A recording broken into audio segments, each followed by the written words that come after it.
ऐसी हैं जहां के बारे में कुछ पुरसरार वाकयात का लोग सुनते हैं। इनमें से कुछ ठीक और कुछ गलत भी हो सकते हैं, मगर आज हम आपको एक ऐसी जगह के बारे में मुकम्मल सबूतों के साथ बताएंगे कि वो जगह है क्या और वहाँ क्या क्या वाकयात रोनमा हो चुके हैं। तो वीडियो शुरू करते हैं। आपसे दरख्वास्त है कि चैनल को सब्सक्राइब कर लें। वीडियो पसंद आए तो लाइक कमेंट्स ज़रूर कीजिएगा।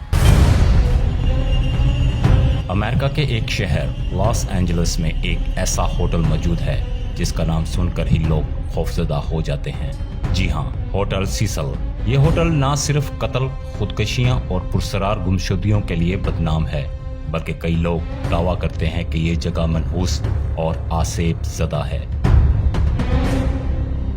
कई सयाह और मेहमान यहाँ ठहरने के बाद किसी न किसी खौफनाक तजुर्बे से ज़रूर गुजरते हैं, और कुछ लोग तो यहाँ से जिंदा वापस ही नहीं लौटे। 2013 में एक 21 साल कनाडा से ताल्लुक़ रखने वाली तलबा एल्सा लेम सियाहत के लिए अमेरिका आई और होटल सीसल में क़याम पजीर हुई।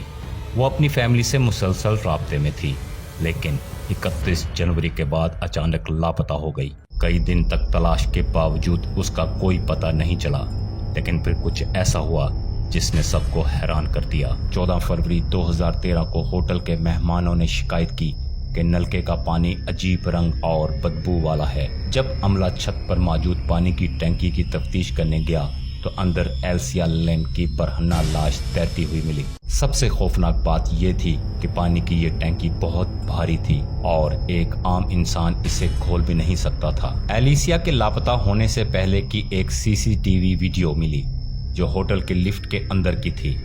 इसमें वो निहायत अजीब हरकतें कर रही थी, जैसे किसी नज़र ना आने वाली चीज़ से बात कर रही हो या किसी चीज़ से बचने की कोशिश कर रही हो। कभी वो लिफ्ट के अंदर छुपती, कभी बाहर झांकती और कभी हाथों से इशारे करती। सबसे हैरानकुन बात यह थी कि लिफ्ट का दरवाज़ा कई मिनट तक बंद ही नहीं हुआ। आप खुद मुलाहिजा करें।